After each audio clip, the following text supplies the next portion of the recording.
If you struggle with boundaries, this video will help to explain what they are, why they're so important, and how to implement your own to improve the quality of your life. Hi, my name is Pam Yelward. I'm a personal empowerment coach with a passion to help people tap into their inner strengths and peace of mind so they can live life on their terms with passion and purpose. Before I get into the topic of this video, I just want to thank you for tuning in and let you know that when I get an inspiration for a video, I type up a script to keep me on track of what I want to share.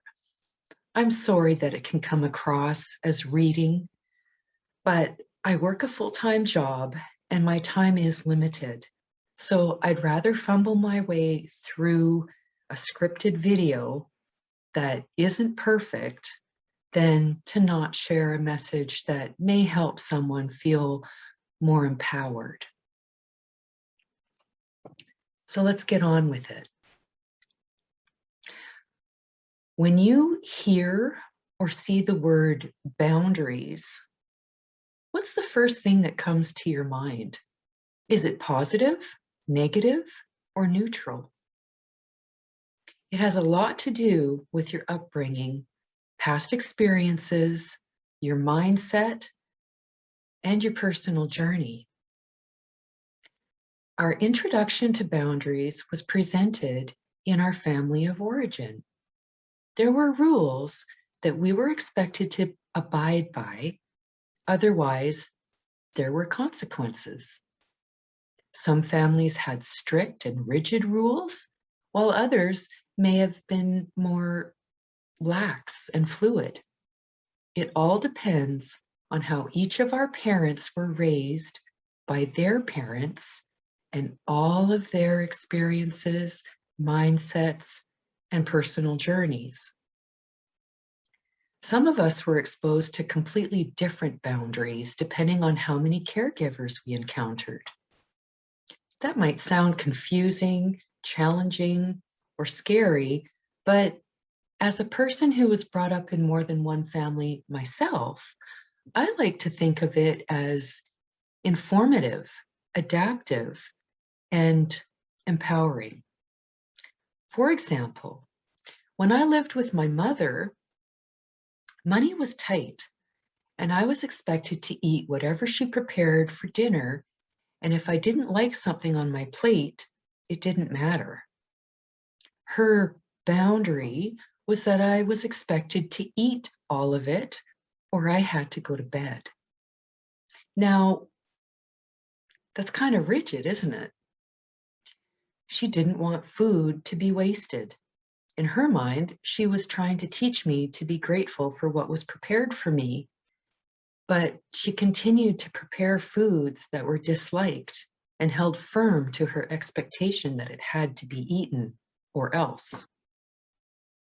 When I lived with my father, if there was something on my plate I didn't like, I was expected to at least try it, but there were no consequences if I didn't finish everything on my plate. It was explained to me that I was expected to try things because sometimes our taste buds change and we end up liking things we used to dislike. Given those very different boundaries, what do you think I expected from my own children, even when money was tight? I wanted them to at least try things and to be grateful for what was prepared for them. So I chose to instill their sense of autonomy and dignity, just as it was instilled for me. Reflect on some of the boundaries that you encountered growing up. Are you repeating them without giving them any thought? Or have you adjusted any because they were too rigid or too lax? I'd love to see in the comments how you modified boundaries from your upbringing to your present life and why. For some people, setting boundaries is uncomfortable and even anxiety provoking. The thought of setting a boundary can feel intimidating because we don't know how someone will respond to the boundary. Will it offend them? Will it upset or anger them? Will they laugh at us or ignore it? It can seem easier to just not have boundaries. Saying no or not going along with something can feel rude or self-righteous. However, when we say yes to something that crosses a boundary for us, we can end up feeling resentful, annoyed, mistreated, and disconnected. This can also lead to people-pleasing tendencies, which is not healthy. Limiting false beliefs around boundaries prevent you from having a voice and being your true self. You find yourself walking on eggshells and not allowing yourself to express your full emotional truth or what you want and need to be truly happy. If you want a healthy relationship, you need to see boundaries as an investment and trust-building roadmap for connecting with you. A boundary outlines what you're committed to building, which allows you to show up as your best self. Setting a boundary with someone is not selfish. We typically don't bother setting boundaries with people we don't care about unless we have to spend time around them or it's necessary for our own protection. For example, if there's a coworker that wants to socialize more than you do, and you've got deadlines to meet, you might set a boundary that sounds something like, "I'm sorry, Jane, but I can't really talk right now. I need to work on my project." Or, "Hey, would you like to catch up at lunch or after work? I need to focus on my deadline." This is way more respectful than listening to Jane's story and trying to not look at the time or feel frustrated with how long her story was. When you express your boundaries around how you want to be treated or spoken to, you're taking the guesswork out of the equation and sharing what's important to you. It shows that you have respect for yourself and others because you're not expecting them to read your mind. It's even an opportunity to measure if someone listens to you and respects you or not, based on how they react to your boundaries. So many people struggle with this, but the irony is, when you have the courage and respect for both yourself and the other person to set a boundary and stay true to yourself, the wrong people will inevitably walk out of your life, while the right people will love and respect you more for it. Now, what if you do set boundaries, but they end up causing friction? Are you being too rigid? Or is the other person struggling with issues that have nothing to do with you? Keep this in mind. If you're at a place in life where you have to hide parts of yourself to get along, you more than likely need to practice more self-love. Without self-love, people tend to rely on others for feelings of worth and acceptance. The way we feel about ourselves affects every interaction we have and every decision we make.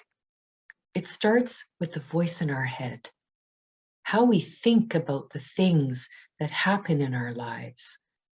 If we don't love ourselves, then we tend toward negative self-talk, which leads us to believe we don't deserve things and we will fail at whatever we try. As we love ourselves more, it allows us to set better boundaries, about how we spend our time, how we let others treat us, and how we treat ourselves. Self-love is the ability to realize that we're imperfect, yet we're all works in progress that deserve the time to bloom in our own light. It's that space of non-judgment. We're not meant to be perfect. We're human.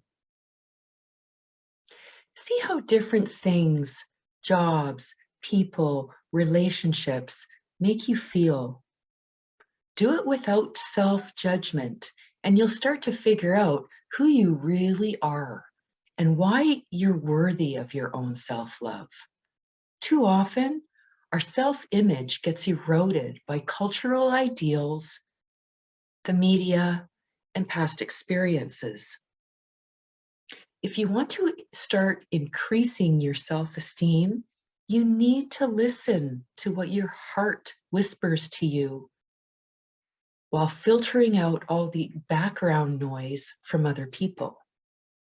Try focusing on what makes you unique and determine your values.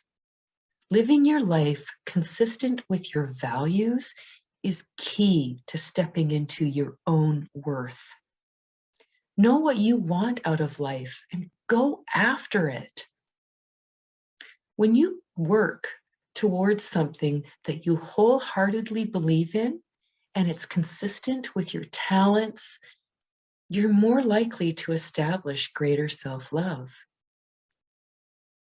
People tend to get so caught up in the day-to-day tasks that they forget to take care of the most important thing, themselves. Self-care contributes so much to your perception of yourself. Taking time to meditate, take a bath, read a book, or just breathe for 30 seconds can do wonders for your self-esteem. Self-esteem is all about the internal script running through your head, the story you write about your worth. Sometimes this story was written by other people, and often it isn't true. You have the power to change it and reprogram your brain. Why does it matter? Because every human craves to feel valued and a sense of belonging. When you don't value yourself, you let others define your value. When this happens, you allow yourself to be mistreated. You give away your power. You don't ask for what you want or even consider that you deserve it. If you look in the mirror and don't love who you see, neither will they. I noticed that my quality of life improved dramatically when I started taking out some time to put myself first and remembering that it's okay to take care of myself. We teach others how to treat us by the way we treat and respect ourselves. How people respond to our boundaries says so much more about them than it does about us. Try this simple activity to think about what you say to yourself that undermines your self-confidence, and think of whether you would say those things to someone you love. Would you say these things to a good friend? If the answer is no, then why would you say them to yourself? The one person with whom you have a lifelong relationship. Self-confidence is not forceful or arrogant. It's calm, stable, and flexible.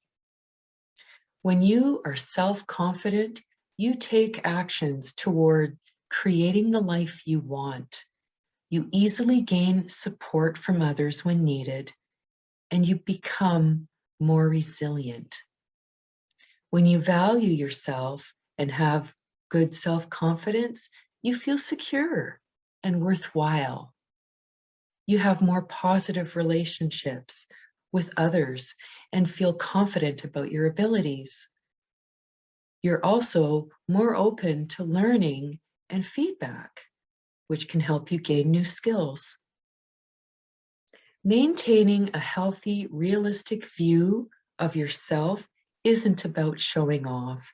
It's about learning to like and respect yourself, faults and all.